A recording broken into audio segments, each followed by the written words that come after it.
اشاره کردید که الان بسیاری از فعالین مطرح شاید جنبش زنان الان در زندان هستند. یکی از این افراد شیوان نظرآهاری است که من میدونم شما درباره ایشون فیلم مستندی رو تهیه کردید که اجازه بدید اون رو همراه با بینندگانمون ببینیم این فیلم رو.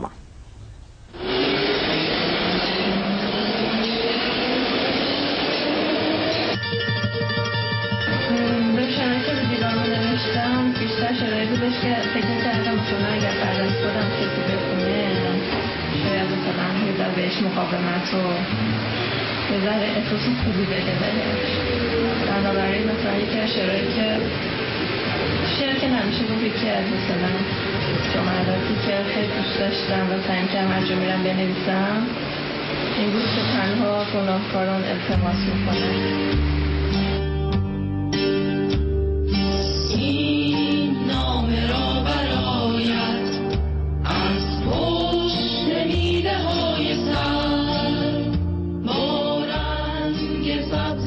نوشتم تا رویت خنده ها به در چون روز دیگر آید خاکم جان سبزه هاست خورشید جاودان آزادی نور آسمان ما سوگند به خون همرهان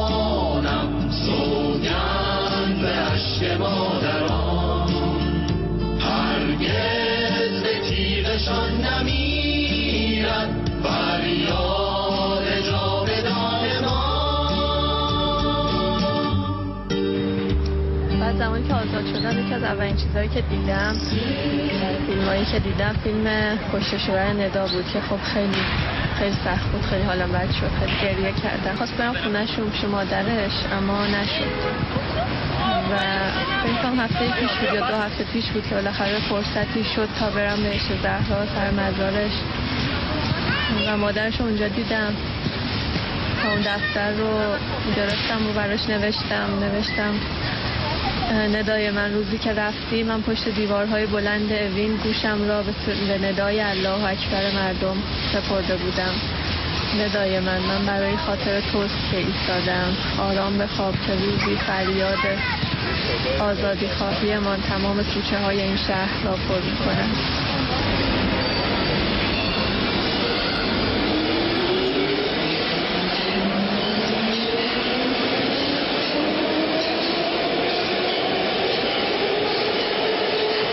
شیوا برای آینده نقشتو بگو.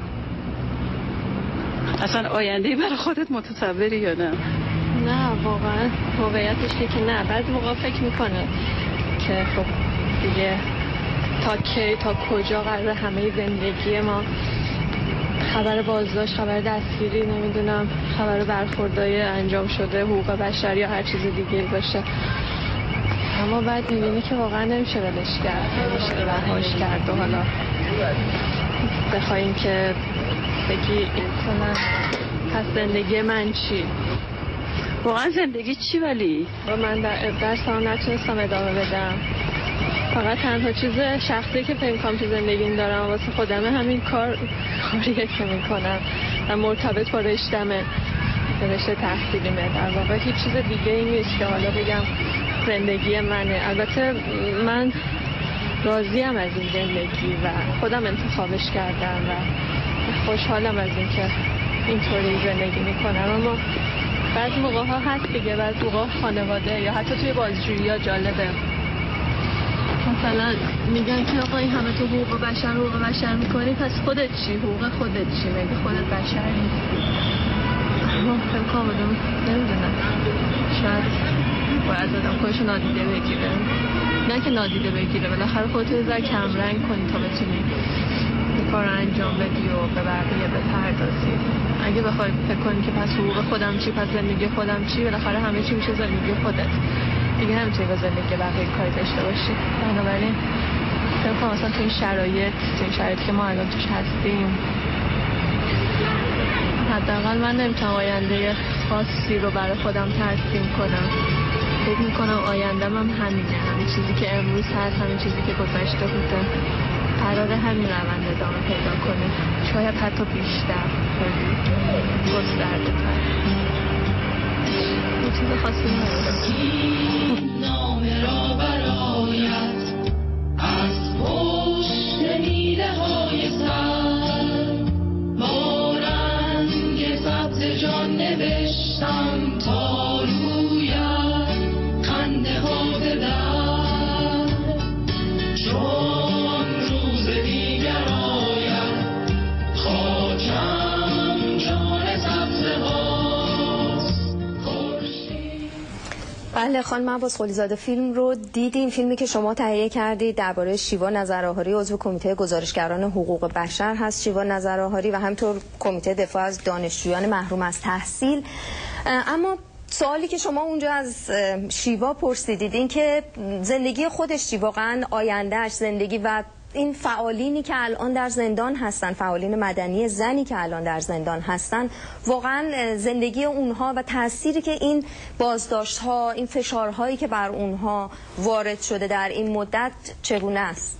شاید یکی از بزرگترین لطمه هایی که به نظر من سرکوب وارد کرد به فعالان جامعه مدنی، بیشتر از خود اون مدت حبسی که این فعالان کشیدن، حالا چه کسایی که حبس کشیدن، چه کسایی که شغلشون از دست دادن، چه فعالینی که ممنوع الخروج شدن و چه فعالینی که مجبور شدن که از کشور کوچ بکنن، فرق نمیکنه، چه فعالینی که خانواده هاشون زندانی سیاسی بودن، چه مادرانی که بچه هاشون جان باخته بودن، چه جان باخته شدن، چه خانواده هایی که یکی از اعضای خانوادهشون بازداشت شدن. ببینید اصلا میزان تخریبی که در به لحاظ روانی در خود فرد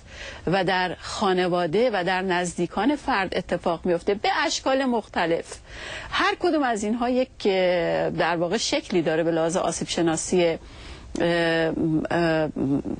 و عوارضی که سرکوب داره، ولی اینها اثراتش تا سالها باقی میمونه. یعنی من یادم میاد که بسیاری از کسانی که در دهه 60 آسیب دیده بودن از سرکوب ها، موقعی که دوباره بحث شکنجه ها مطرح شده بود در چند ماه گذشته در تابستون، اون ترومای و اون آسیب های روانی که داشتن به خاطر اون دوران طولانی که زندانی بودن دوباره به اینها برگشته بود و دوباره اون حالتهای ناامنی، استرس، حالتهای روانی خیلی پیچیده‌ای که من فکر میکنم که خیلی لازمه که روانشناسا و مشاورین در موردش صحبت کنن و خانواده ها رو در واقع راهنمایی کنن در موردش، دوباره برگشته بود. در مورد خود ماها فعالینی که در سالهای گذشته تجربه زندان داشتیم، در مورد شخص من به طور خاص دوباره همین حالت برگشته بود، اون حالتهای ناامنی.